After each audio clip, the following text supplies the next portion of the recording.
I'm Allison Parker. I'm 36 years old, and my own family tried to humiliate me by giving me a converted storage closet to sleep in at our family reunion, not knowing I owned the entire five-star resort. Before I tell you how that ended with their downfall and a shocking revelation from my grandmother's will, let me know where you're watching from in the comments below. It's always incredible to see how far these stories travel. My story doesn't start in that dusty, windowless room with the smell of decay. It starts a week earlier, 40 floors above the city, in a sterile, glass-walled boardroom that might as well have been on another planet. The air was so thick with tension you could have cut it with a knife. On the giant wall-mounted screen in front of me, 3 faces stared back, their expressions carved from granite. These were the corporate raiders, the sharks who had been circling my company, Parker Hospitality, for months. They saw the 8 years of my life's work as a tasty meal, nothing more. "The offer is final, Allison," said the lead shark, a man named Sterling. His voice was a low boardroom monotone, a sound designed to communicate absolute power. "Our bid is generous. The shareholders will see that. We go public with the offer next week. So unless you've miraculously found a white knight in your back pocket, this conversation is over." My jaw ached from clenching it.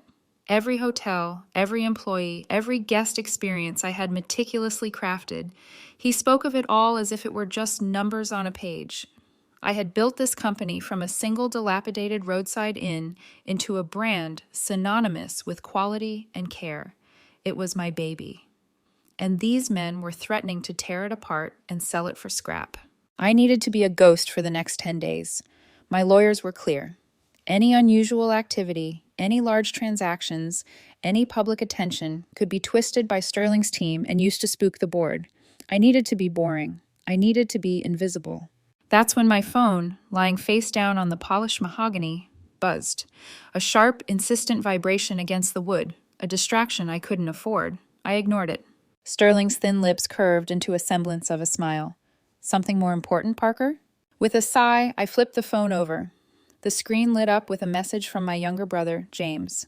It was a picture of a breathtaking mountain resort, all majestic timber beams and enormous windows reflecting a sapphire blue sky. The caption in our family group chat was nauseatingly triumphant. "Hey everyone, big news! My promotion came with a massive bonus, so I'm treating the whole family to a week at the newly renovated Eagles Peak Lodge, the most exclusive 5-star spot in the region. I'll take care of everything. Get ready to be spoiled." My stomach tightened. Before I could even process the image, a second message, a private one just for me, appeared below it. "Hey sis, no, things are tight for you. Don't worry about the cost. I've got you covered. Just try to pack something decent to wear, okay? It's a classy place." I stared at the words, and the familiar cold knot of resentment twisted in my gut. It was the same condescending, pitying tone he'd used my entire life. The golden child magnanimously tossing a few crumbs to his older, struggling sister. The sheer irony of it all was staggering. Eagles Peak Lodge.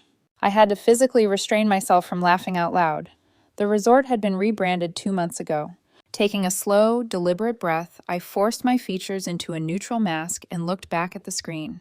"Gentlemen," I said, my voice impossibly calm, "a family matter has come up that requires my attention. I will need a few days." Sterling shrugged, a dismissive gesture. "Take your time. We're not going anywhere. The clock is ticking, Parker." The call ended, plunging the boardroom into an unnerving silence. It was just me, the city skyline, and 2 colliding worlds. On one hand, a corporate battle for the soul of my company. On the other, a family reunion designed to highlight my perceived failures. And at the center of it all was the Sapphire Summit, my latest acquisition, the crown jewel of my empire, the very place my brother had chosen to humiliate me. A slow smile spread across my face. It wasn't a happy smile. It was the smile of a woman who had just been handed a loaded gun in the middle of a knife fight. I picked up my phone and dialed my right-hand man, my most trusted general manager, Marcus. "Marcus," I said, my voice low and steady, "they're coming." A weary sigh came from the other end. "Allison, are you sure about this? Now, with the Sterling situation, it's too risky." "It's the perfect cover, Marcus," I countered, the plan crystallizing in my mind. "I need to be invisible for a week. What's more invisible than Allison Parker, the disappointing hotel manager on a family trip paid for by her rich younger brother, Sterling's investigators will never even look at me. I paused, my mind flashing to an old promise. And besides, there's something I have to do, something personal. Just make sure the rebranding isn't public knowledge yet. As far as anyone outside the company is concerned, we're still Eagles Peak Lodge. And James's arrangements? Marcus asked, a distinct note of distaste in his voice. I leaned back, the cold smile returning. Whatever he asks for, Marcus, give it to him. Let him build his own stage. I want him to be standing right in the center of it when the lights come on. To understand why I'd willingly walk into a lion's den dressed as a lamb, you need to understand that my entire life had been shaped by a ghost. A loving, wonderful ghost. My grandmother, Eleanor. She was the only person in my family who ever looked at me and didn't see a problem to be fixed. My childhood home was a shrine to my brother James. His debate trophies lined the mantelpiece. His honor roll certificates were framed on the wall. His acceptance letter to a top-tier law school was treated like a sacred text. My parents, Mark and Emma, weren't cruel people. They were just narrow-minded. They had a blueprint for success, and James fit it perfectly. With my quiet nature and my strange fascination with how things worked, how a hotel lobby could make a weary traveler feel instantly at home, how the right service could turn a bad day into a good one, was an unsolvable equation. Allison, your father and I are worried, my mother would say, wringing her hands, after I announced I was taking a job at a hotel instead of applying for a business degree. It's not a real career. Service? What kind of future is that? My father was more blunt. For God's sake, Allison, stop playing games and be more like your brother. James has a plan. He's going to have a promotion before he's 30. You're going to be changing bedsheets. But Grandma Eleanor, she got it. She'd sit with me on her porch swing, the air thick with the smell of roses from her garden, and she'd listen. She'd listen to my dreams of creating not just buildings, but experiences. There is honor in service, Allison, she told me, her hand wrinkled and warm, covering mine. Making a person feel seen and cared for is one of the most important jobs in the world. Don't you ever let them make you feel small for wanting to do that. The summer I turned 22, she was fading. Cancer had stolen her energy, but it couldn't touch the light in her eyes. The last time I saw her, she called me to her bedside. The room smelled of old books and lavender, a scent I will forever associate with unconditional love. She pushed a small, dark cherrywood box into my hands.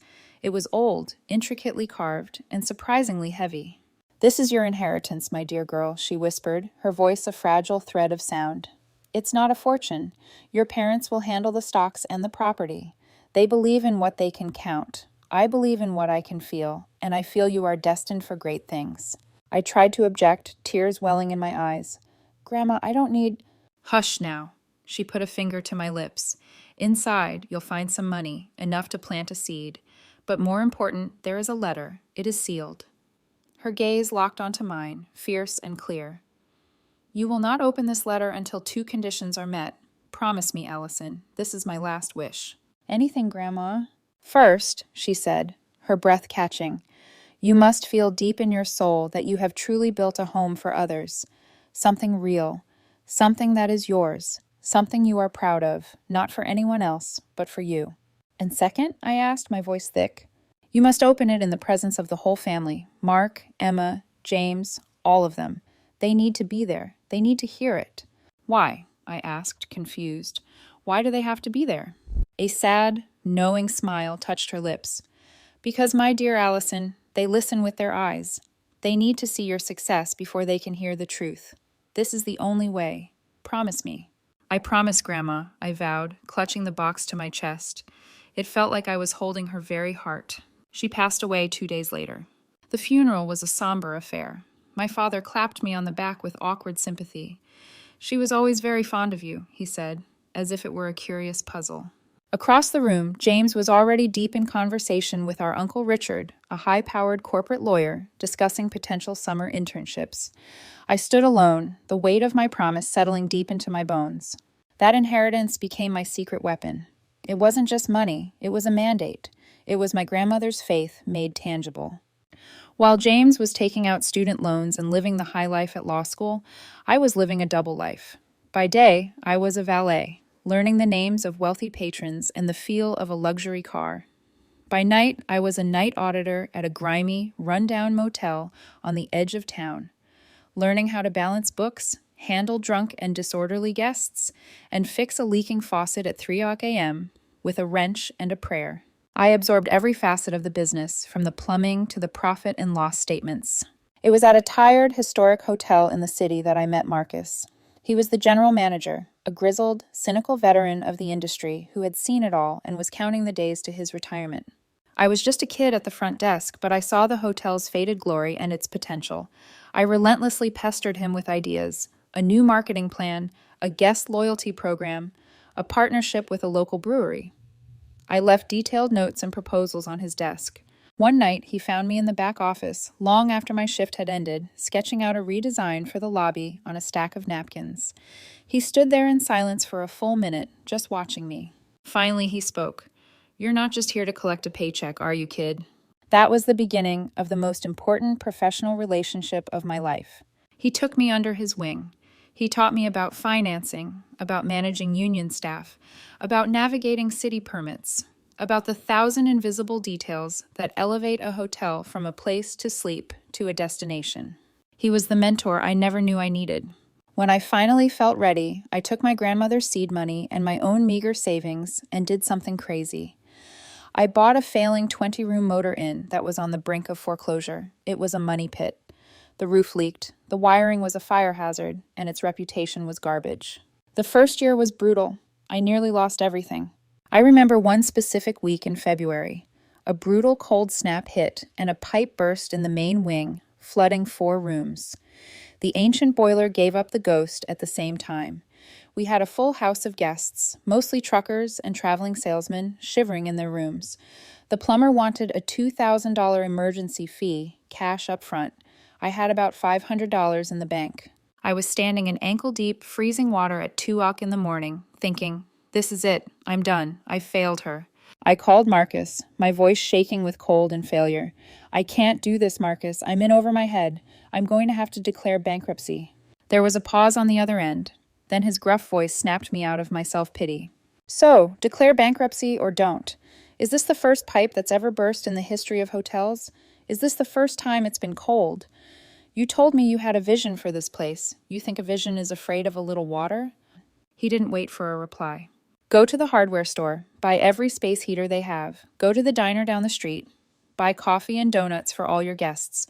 Apologize to them personally. And then call that plumber and offer him a payment plan or a trade or something. Stop being a victim and start being a manager. Damn it." His words were like a slap in the face. He was right. I spent the next 48 hours without sleep. I moved guests around. I handed out blankets. I poured endless cups of coffee. I negotiated a deal with the plumber. I didn't just save the hotel. I earned the loyalty of my guests and my tiny staff. That crisis was my crucible. It took 2 years of that kind of relentless, soul-crushing, and ultimately exhilarating work. But we turned that motor inn into the Willow, a chic, highly rated boutique hotel. The profits from the Willow bought my second hotel. The second bought the third and fourth. Over the next 8 years, I quietly built Parker Hospitality. I never sought investors. I poured every dime of profit back into the business. I met Ethan when he was the brilliant, up-and-coming designer I hired to renovate the lobby of my third property. Our connection was immediate, a shared language of aesthetics and purpose.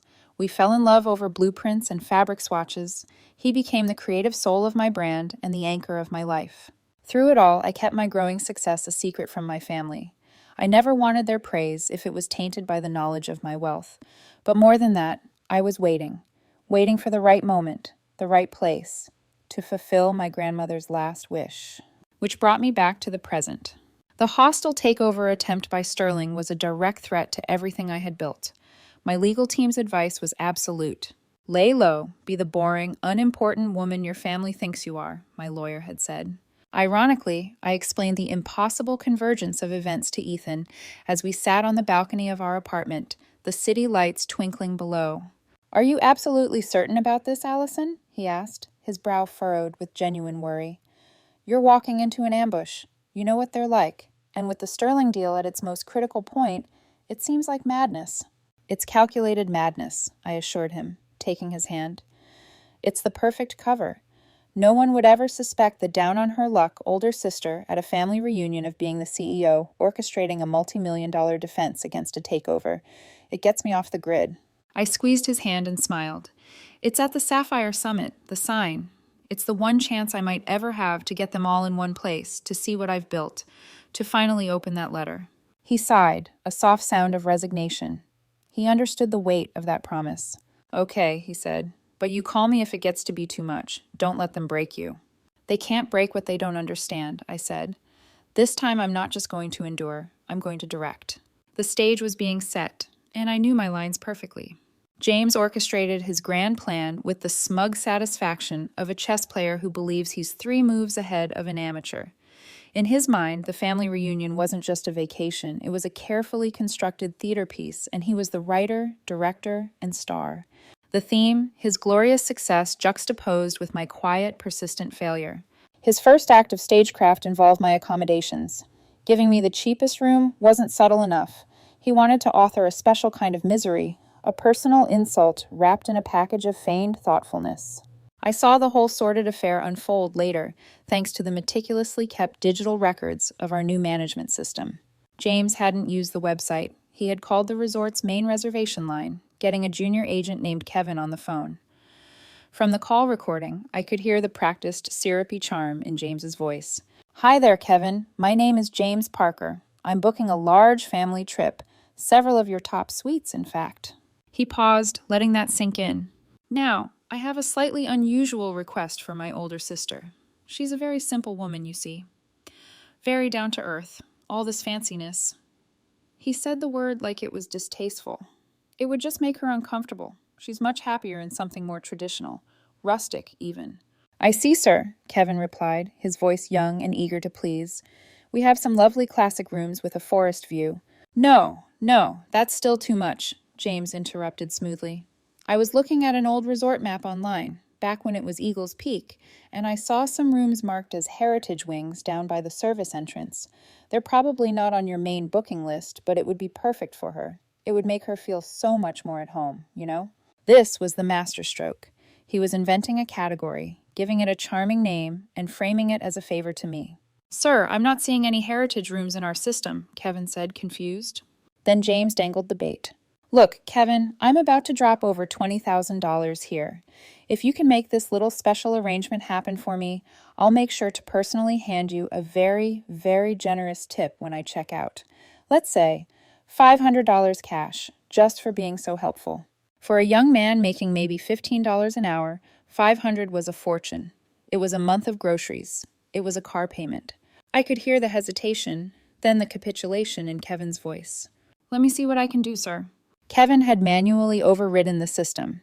He'd found a room designation used for internal purposes, S117, a storage closet for old furniture and seasonal decorations, and assigned it to me, creating a new fake booking category, Heritage Room. James had successfully bribed an employee to sentence me to a week in a closet, and he had the digital paper trail to prove it. The part he didn't count on was our brand new, top-of-the-line management software. It was programmed to flag exactly this kind of anomaly. The moment Kevin confirmed the manual override, a silent red alert flashed on the dashboard of my general manager, Marcus. Marcus was on the phone to me within minutes.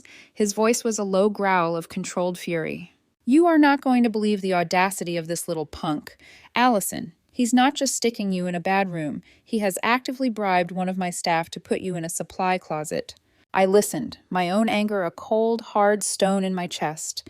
This was so much more pathetic than I could have imagined. This wasn't a prank. It was a calculated, malicious act. And that's not the half of it, Marcus continued, his voice tight.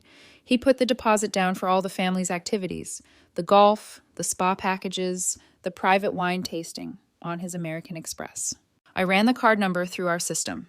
Allison, the card has a $6,000 credit limit, and it's got less than $500 of available credit on it. There is no possible way it will cover the final bill. It was all there. The house of cards. The desperate performance. The fake promotion. The frantic need to project an image of wealth he didn't have. He was a fraud, and he was about to make his own family the victims of his con. What's the play, boss? Marcus asked. I can have security meet him in the lobby and escort him off the property for attempted fraud. I can fire Kevin right now." "No," I said, my decision instant and absolute. "You do nothing to Kevin. In fact, pull him into your office. Explain that we know what happened and that he was put in an impossible position. Tell him his job is safe. Then give him a paid week off, effective immediately. Tell him we'll need a signed statement from him when he gets back." "He's not the villain here, Marcus. He's our star witness." "And James?" "Let the reservation stand," I said, my voice hardening, "and document everything. I want a file on him that would choke a horse. I want every receipt he signs, every special request he makes, every recorded phone call. This isn't just family drama anymore. This is business." The day of the reunion arrived. I drove up the winding mountain road in my modest 4-year-old sedan. A deliberate choice. I watched as my father's gleaming Mercedes and my uncle's brand new BMW roared past me on the final stretch. I parked in the designated staff lot, a world away from the valet-attended guest entrance, and slipped in through a side door. I met Marcus in his back office, a room buzzing with the quiet efficiency of a well-run operation. He handed me 2 key cards. One was a plain white plastic card with S117 written on it in marker. The other was a heavy black key card with the resort's new elegant logo, the master key to the Penthouse suite. "The stage is set," Marcus said, shaking his head. "I still think you're certifiably insane for doing this." "The higher the climb, the harder the fall," I replied, pocketing both keys. Ethan arrived just as I was about to head out. He had driven up to wish me luck before heading back to the city for a crucial client dinner. He wouldn't be back until the final night. He wrapped his arms around me, his hug tight and fierce. "Remember who you are, Allison," he whispered into my ear. "Don't let their noise drown out your own voice." I kissed him, drawing strength from his belief in me. "Don't worry," I said. "I'm the one with the microphone this time." I made my way to the grand lobby just as the Parker clan was descending in a wave of expensive luggage and loud voices.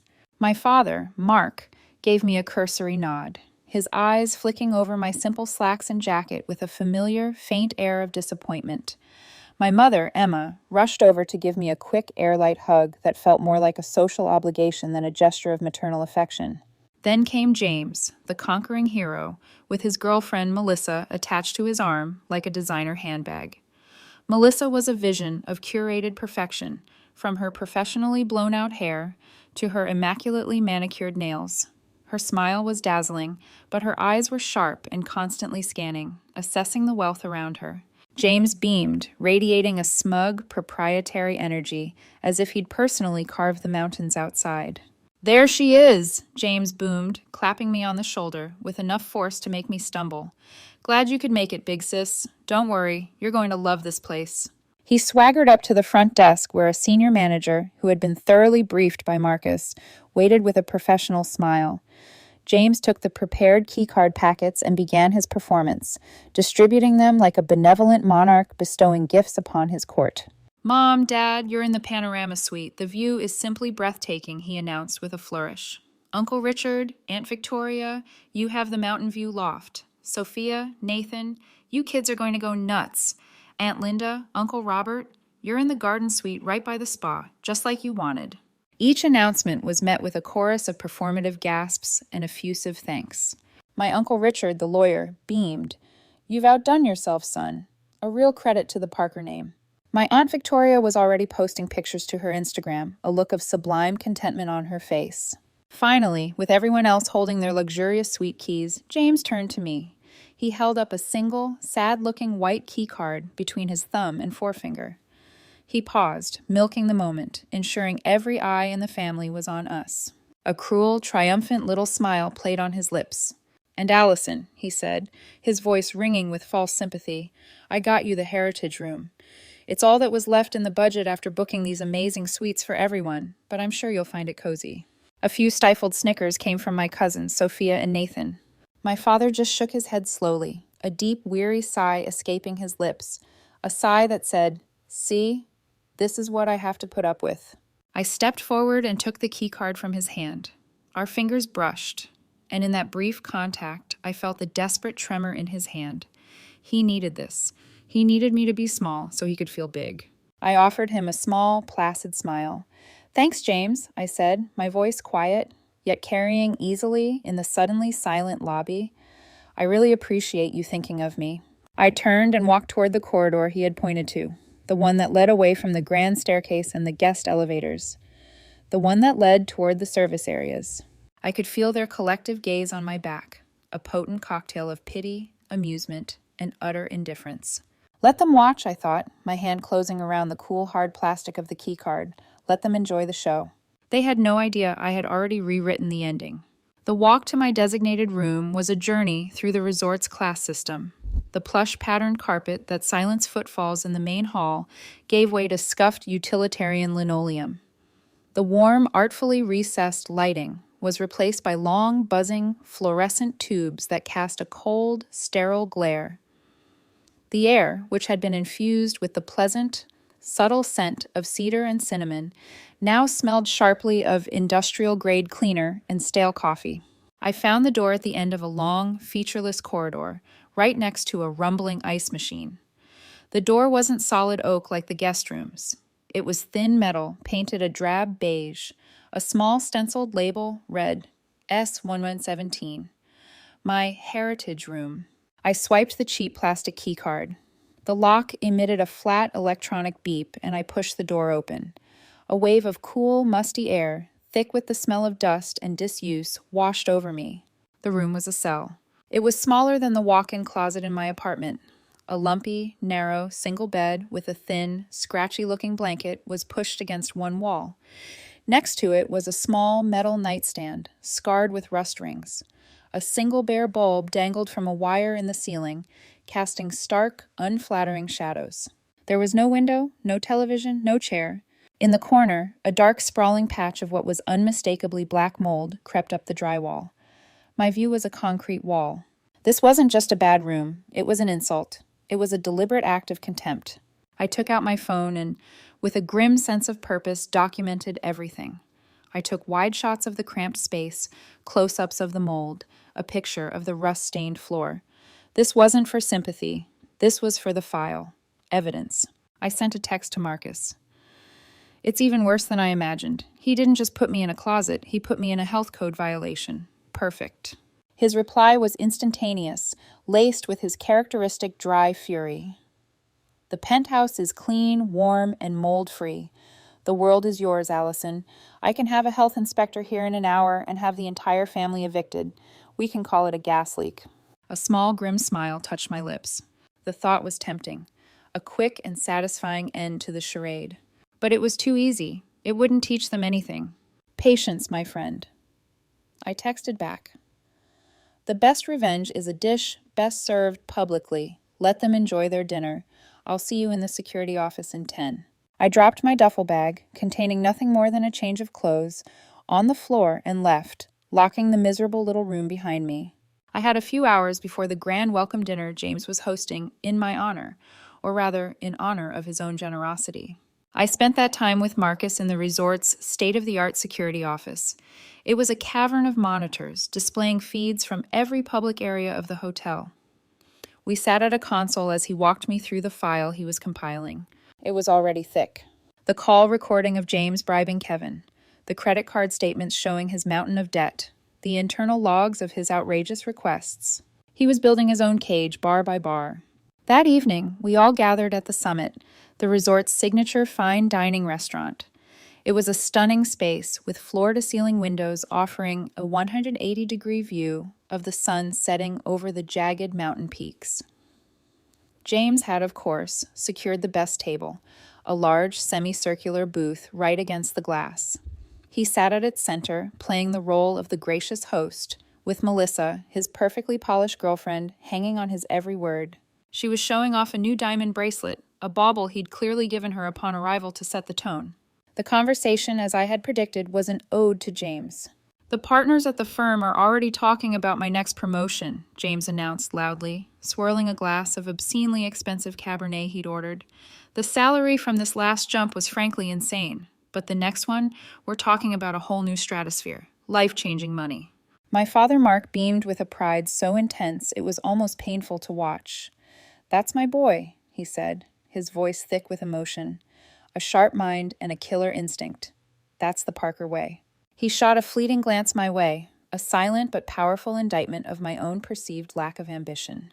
Aunt Victoria, my mother's sister, and a woman who valued appearances above all else, leaned forward, her own diamonds glittering. "Oh, James, it's just marvelous. You simply must tell us. What's a deal of your size even look like? Is it terribly stressful?" As James launched into a wildly embellished, completely fabricated tale about a hostile takeover he had supposedly orchestrated, my cousin Sophia, Victoria's daughter and a perfect echo of her mother, turned to me. Her voice was syrupy sweet, but her eyes held a glint of malice. "So, Allison, what about you? Still playing hotel manager somewhere? I can't imagine the tips are very good compared to all this."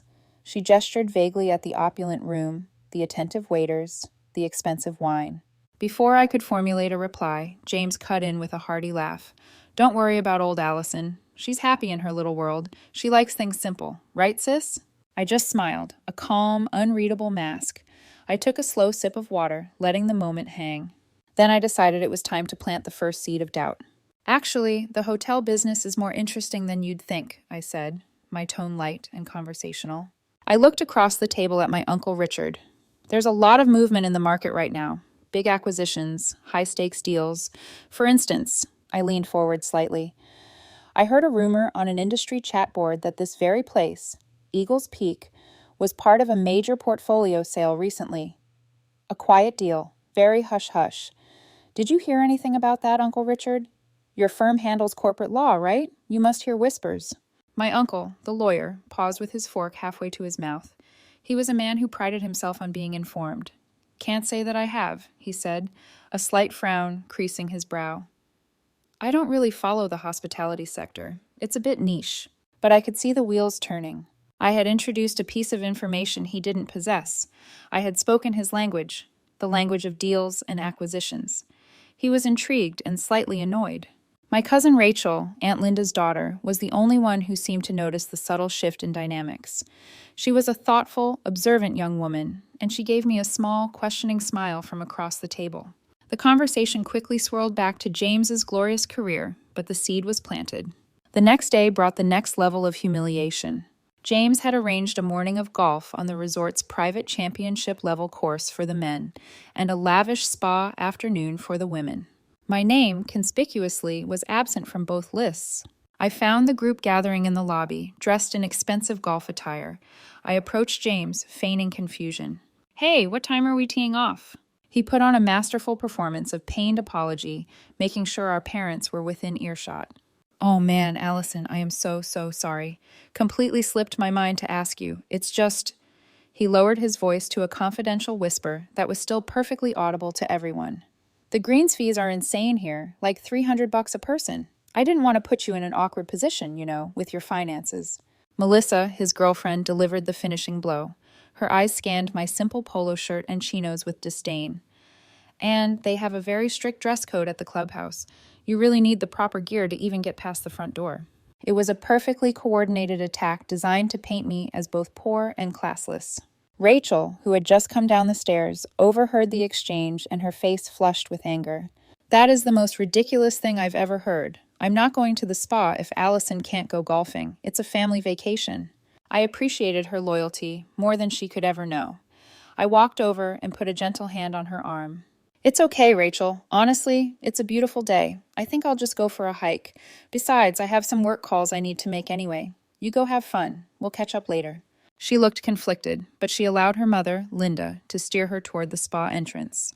As the rest of them trooped out toward the golf club shuttle, laughing and joking, leaving me standing alone in the cavernous lobby, I felt that old, familiar pang of exclusion. But this time it didn't linger. It wasn't a wound. It was fuel. This was the last straw, the final carefully documented insult. They had made their choices clear as day. Now it was time for me to make mine. The game was over. The reckoning was about to begin. That evening, after the family returned from their day of exclusive leisure, flushed with sun and self-satisfaction, I sent a simple message to the family group chat. "Hope everyone had a great day. To celebrate our reunion, I've taken the liberty of arranging a private dinner for us tonight. 8:00 p.m., the Obsidian Room. My treat." The responses were a perfect encapsulation of my family's dynamics. My mother replied instantly with a string of heart emojis. "Oh, Allison, that's so thoughtful of you. What a wonderful surprise." My Aunt Victoria chimed in next. The Obsidian Room? I've heard it's impossible to get. How exciting. And then came the message from James, dripping with the condescension he couldn't resist. Wow, big spender. You sure you can swing that, sis? Those private rooms are pricey. But hey, your call. Don't be late. He had no idea. The Obsidian Room wasn't just a private dining room. It was a private dining room. It was an unlisted space reserved for my most important business partners and sensitive negotiations. It was soundproof, equipped with a state-of-the-art hidden presentation screen, and boasted a secluded balcony with the most breathtaking, unobstructed view of the entire valley. It was my inner sanctum. And tonight it would be their courtroom. I was there first, waiting for them. I had shed the skin of Allison, the disappointing manager. I was dressed in a custom-tailored navy suit, sharp and understated, a suit that cost more than my first car. I stood by the floor-to-ceiling window, not looking at the stunning view, but at the reflection of the room in the glass. On the center of the long, polished obsidian table, Marcus had placed a single object, the heavy cherrywood box my grandmother had given me so long ago. They arrived in a cacophony of chatter, still buzzing from their day. They fell silent the moment they stepped through the door. The sheer, understated opulence of the room, the dark, rich wood, the soaring ceilings, the single dramatic piece of art on the wall, it was on a completely different plane from the public restaurant. It radiated power. Wow, Allison, my father said, his voice holding a note of genuine, grudging respect for the first time all week. How on earth did you manage to book this? His eyes scanned the room, trying to calculate its cost. I have my ways, I said calmly, my voice even. I gestured for them to sit. They took their seats, a new, uncertain energy settling over them. James, out of habit, moved to take the seat at the head of the table, but I was already standing there.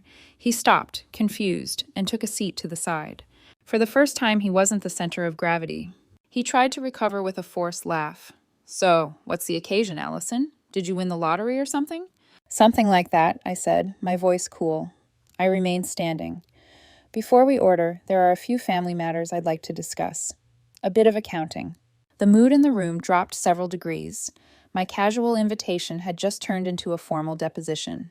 First, I said, and gave a subtle nod to a senior staff member, a trusted manager named David, who was standing discreetly by the door. David stepped forward with the polished grace of a seasoned professional and placed a thick, leather-bound bill folder in front of James. This is the preliminary bill for the family's stay and all associated activities thus far. James opened it. His smug expression vanished, replaced by a blotchy, red-faced confusion. What is this? This is outrageous. These prices are all wrong. I was quoted a 40% discount, he sputtered, his voice rising. There is no discount, I stated flatly. The words landed like stones in the silent room. The family and friends discount at our properties is a courtesy. It is extended to guests who treat our establishments and, more importantly, our staff, with a baseline of respect. That courtesy was voided the moment you bribed an employee. You can't do that, he exclaimed, looking around the table for support. Who the hell do you think you are to make that decision? I'm getting to that, I said, my voice dangerously quiet. I pressed a small, almost invisible button on the side of the table. With a faint whir, the large abstract painting on the far wall retracted upward, revealing a perfectly integrated 8K resolution screen.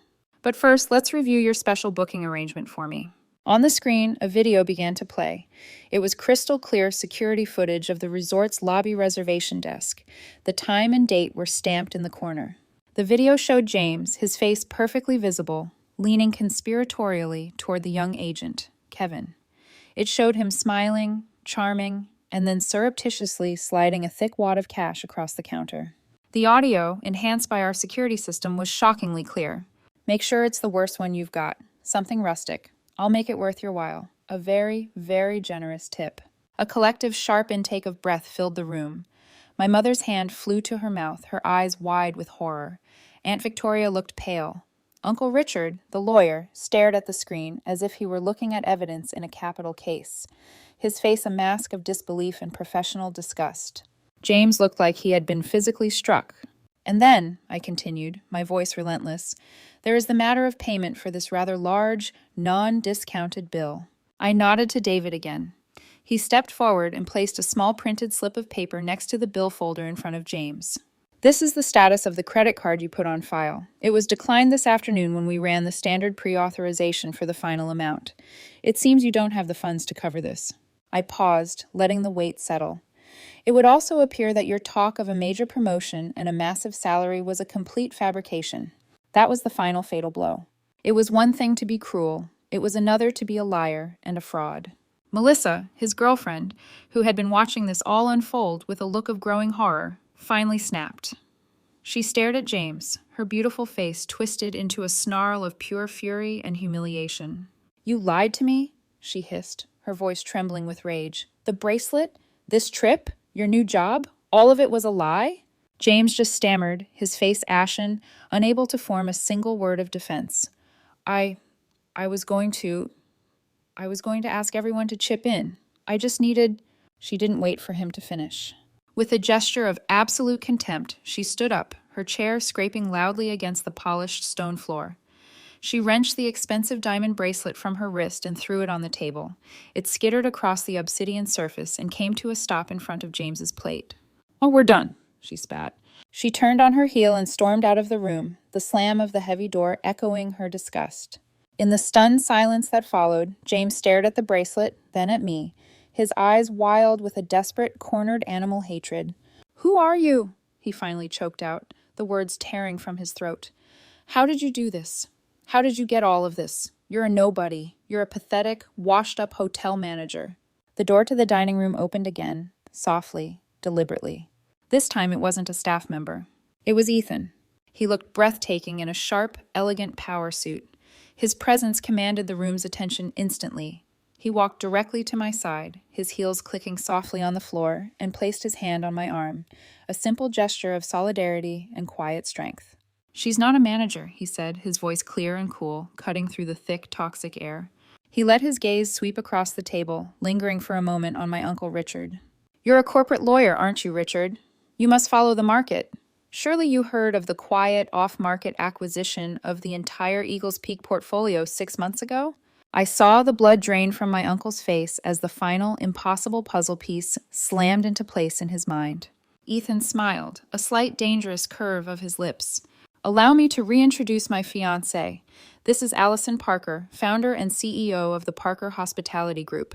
He gestured elegantly around the magnificent room. "And I'm Ethan Cross, her Chief Design Officer. On behalf of our entire team, I'd like to welcome you all to our newest flagship property, the Sapphire Summit." A wave of pure, unadulterated shock, so profound it was utterly silent, washed over my family. My father looked as if he'd seen a ghost. My mother's quiet weeping had turned into ragged, audible sobs. James just stared, his mouth hanging agape. His entire world, the one he had built on a foundation of lies and arrogance, was shattering into a million pieces around him. I let the silence stretch, letting the weight of the truth settle on them. Then I placed both of my hands on the old, dark cherrywood box my grandmother had given me. "And now," I said, my voice quiet but carrying the weight of a decade of struggle, of promise, and of pain. "Now that we are all here, and you finally see what I've built, it's time to keep my promise to her." The air in the obsidian room was heavy and thick, charged with the static of shattered illusions. My family sat frozen, a tableau of disbelief. My father, Mark, a man who had always been so sure of his world, so certain of the hierarchy within it, looked utterly lost. His golden child was a fraud, and his forgotten daughter was a queen. The cognitive dissonance was a physical blow, leaving him slumped and gray-faced in his chair. My mother's sobs were the only sound, a heartbreaking soundtrack to the demolition of her life's narrative. James was a hollowed-out shell, his gaze fixed on the diamond bracelet on the table, a glittering symbol of his spectacular self-destruction. Just as it felt the silence would become permanent, the door opened one last time. A man in a conservative, impeccably tailored suit walked in. He was in his late 60s, with distinguished silver hair and an air of quiet, unshakable authority. It was Mr. Harrison, my grandmother's longtime estate lawyer, a man my father and uncle had always treated with a mixture of respect and professional deference. "Mr. Harrison," I said, my voice steady, "thank you for coming on such short notice." "Allison," he replied, his gaze sweeping over the wreckage at the table before landing on me with a look of understanding. "I see the proceedings have begun." His arrival, his familiar authority, finally broke the spell. My father found his voice, though it was a weak, greedy version of its usual confident baritone.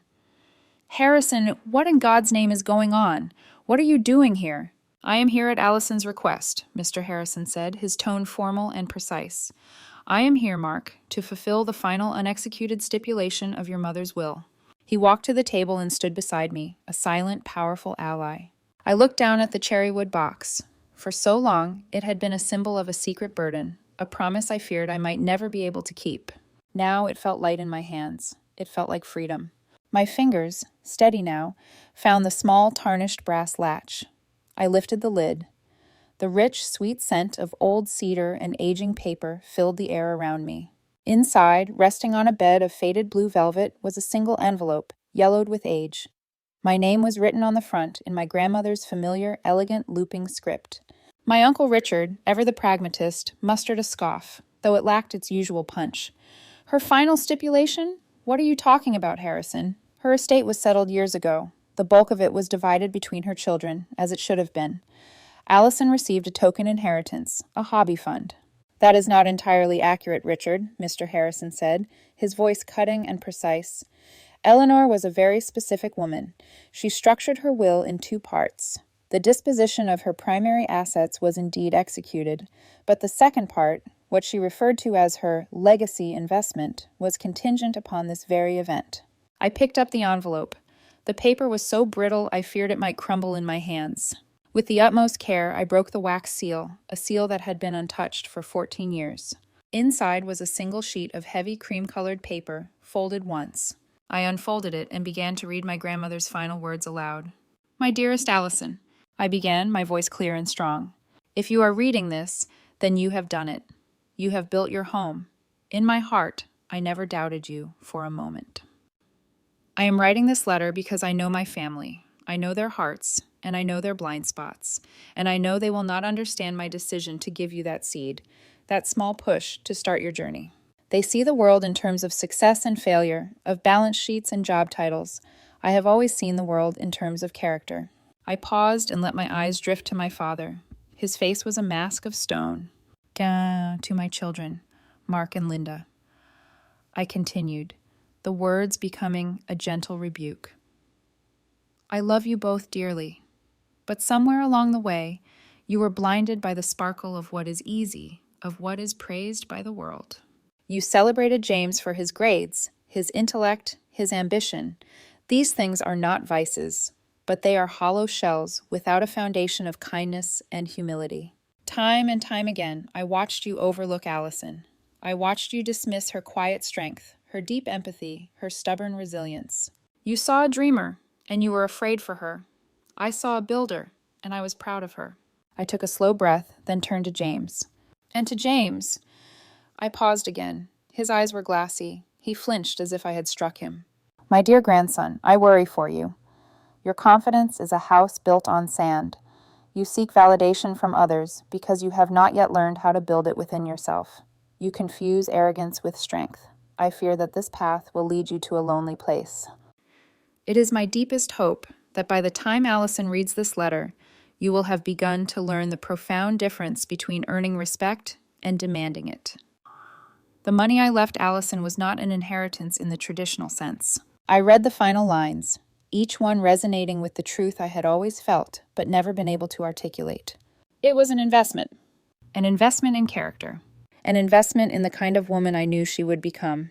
A woman who understands that true wealth is not what you possess, but what you create, and how you treat the people who help you create it. I hope now, with the evidence of her heart and her hard work before you, you can all finally see what I saw so clearly from the very beginning. Be proud of the woman you have become, Allison. Your house has many rooms, and your heart has room for all of them. You have made your old grandmother very, very happy. With all of my love, for all of time, Eleanor. I folded the letter. A single tear escaped and traced a hot path down my cheek. But it wasn't a tear of sadness. It was a tear of release. The validation I had spent my entire adult life subconsciously chasing hadn't come from the millions my company was worth, or the beautiful hotels, or the stunned faces of my family. It came from this piece of paper, from her belief in me. It was a shield. It was a key. It was everything. The silence that followed was different. It wasn't shocked. It was reverential. Mr. Harrison broke it, his tone shifting from sentimental to clinical. He turned his attention to James, who looked small and broken. "James," he said, "as your grandmother's letter so presciently noted, your actions have led you to a difficult place. We have several serious legal issues to discuss. The first is the matter of your outstanding and substantial bill with this establishment. The second, and far more serious, is the clear evidence of employee bribery and attempted credit card fraud." He let the word fraud hang in the air like a guillotine. "Under state law," Mr. Harrison continued, his voice dispassionate, "Allison and the Parker Hospitality Group have every right to press criminal charges. Given the documented evidence, a conviction would be highly likely. That would be a very public, very permanent, and very damaging event for you and, by extension, for the entire Parker family name." James finally looked up, his face a mess of raw terror and abject shame. "No, please, Allison, don't," he whispered, the words barely audible. I looked at my brother, the golden child, and I felt nothing. Not hatred, not anger, not even satisfaction, just a vast, empty pity. He wasn't a villain.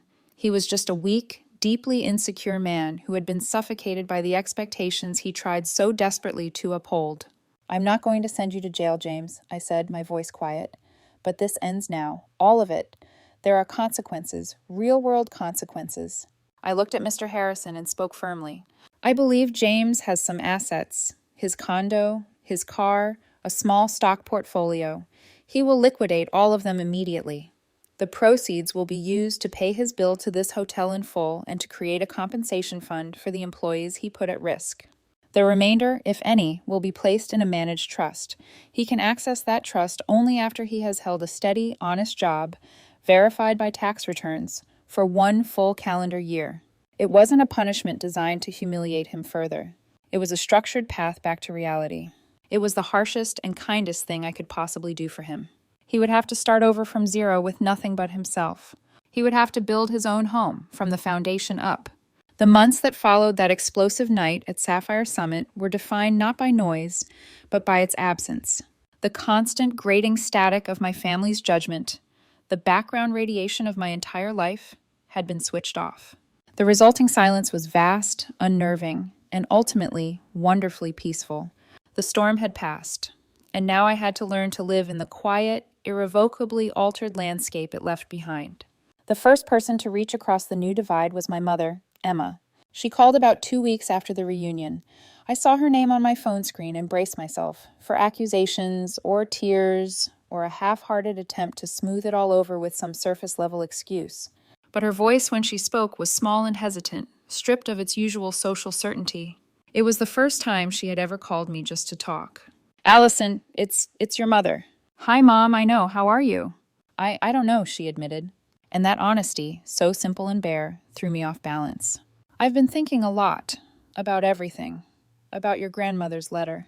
She paused. I could hear the faint, shaky intake of her breath. She was right, Allison. We were so proud of the things we could show off. The grades, the awards, the job titles. We were so focused on the shiny surface of success that we never bothered to look at the foundation. We were blind, and I am so terribly sorry for all of it. It wasn't a magic wand. It didn't instantly erase 36 years of feeling like an afterthought. But it was real. It was a crack of light under a door that had been bolted my entire life.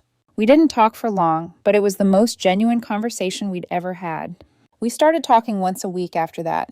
The calls were awkward at first, full of long pauses as we navigated the minefield of our shared past. But slowly, painstakingly, we began to build a small, fragile bridge towards some kind of new relationship. My father, Mark, was another story entirely. He retreated into a fortress of wounded pride. He didn't call, he didn't text. When my mother would put him on the phone, his answers were clipped, monosyllabic. The shock of that night hadn't humbled him. It had changed, infuriated him. In his black and white world, I had broken the rules. I had not only become more successful than his golden child, but I had done so in a way he didn't understand or respect. And then I had held up a mirror to the whole family, exposing the rot he had refused to see. His pride was a wall, and for a long time it seemed insurmountable. James, as promised, vanished. He did exactly as he was told. Mr. Harrison oversaw the liquidation of his assets, the flashy condo in the city, the ostentatious sports car, the small portfolio of stocks he liked to brag about. All of it was sold. The bill at Sapphire Summit was paid in full. A generous compensation was given to Kevin, the young reservations agent. And then, James was gone. No forwarding address, no phone calls. He had been erased from the life he knew. For 6 months there was nothing. Then a postcard showed up at my office. It was a cheap, flimsy card with a faded picture of a rocky, wind-swept coastline in Oregon. I turned it over. The handwriting was messy, but unmistakably his. Hey, Allison. It's beautiful out here. Different. Quiet. I got a job. I'm the assistant manager at a small seaside inn.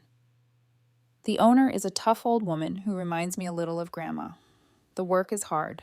The pay is terrible. I spend most of my time fixing leaky pipes and dealing with customer complaints. There was a small, smudged ink spot on the card, as if he had paused for a long time, thinking about what to write next. For the first time in my life, I think I understand what she meant about building something. Hope you're well, James. I stood in my office, high above the city, holding that cheap piece of cardboard. There was no apology in it, not in words. But the entire postcard was an apology.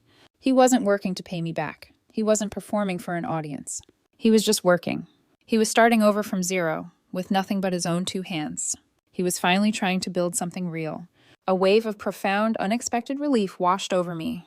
The ghost of our rivalry had finally been laid to rest. My own life, in stark contrast, was moving forward at lightning speed. The threat of Sterling's hostile takeover had evaporated. My quiet week off the grid had been the final strategic move we needed.